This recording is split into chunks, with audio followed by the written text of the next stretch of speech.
China government recent గా ఒక announcement చేసి వాళ్ళ కంట్రీలో చెత్త అనేది అయిపోయింది, అందుకనే వాళ్ళు వేరే సిటీస్ నుంచి ఇన్ఫాక్ట్ వేరే కంట్రీస్ నుంచి చెత్తని కొనుగోలు చేద్దామని అడ్వర్టైజ్ చేశారు.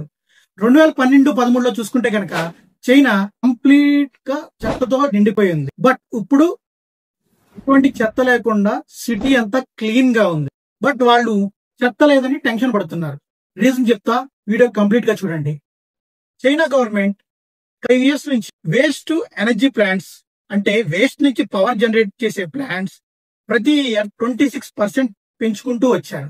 అదే అదర్ కంట్రీస్ ఓన్లీ 4% మాత్రమే చేయగలిగారు. చైనాలో ఉన్న షాంఘై సిటీ రోజుకు 5000 tons చెత్తను ప్రాసెస్ చేస్తుంది. ఫస్ట్ వీళ్ళు సిటీస్ లో ఉన్న చెత్త మొత్తం కలెక్ట్ చేసి అండర్ గ్రౌండ్ లో పెట్టి దీన్ని కాలుస్తారు. కాల్చిన తర్వాత హై టెంపరేచర్ లో హై పవర్ హబ్స్ ని క్రియేట్ చేస్తారు. ఈ హబ్స్ టర్బైన్స్ ని రొటేట్ చేసి ఎలక్ట్రిసిటీని ఫార్మ్ చేస్తారు. దీంతో వేస్ట్ క్లియర్ అవుతుంది, కరెంట్ కూడా ఫార్మ్ అవుతుంది. ఈ వేస్ట్ ఎనర్జీ ప్లాంట్స్ కి ఇది ఫ్యూయల్ లెక్క పనిచేస్తుంది.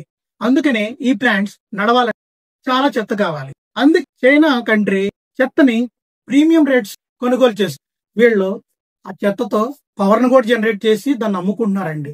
అదే మన ఇండియాలో చూసుకుంటే ఓన్లీ 12 to 14 ప్లాంట్స్ మాత్రమే ఈ వేస్ట్ ఎనర్జీ ప్లాంట్స్ ఉన్నాయి. అది కనుక మనం ఇంకా పెంచుకుంటే మన సిటీ కూడా క్లీన్ గా తయారవుతుంది అండ్ ఎన్వైరన్మెంట్ చాలా క్లీన్ గా ఉంటుంది. మీరేమనుకుంటున్నారో కామెంట్స్ లో తెలియజేయండి. వీడియో నచ్చితే కనుక లైక్ చేయండి. ఇన్ఫర్మేటివ్ వీడియోస్ కోసం ప్లీజ్ సబ్స్క్రైబ్.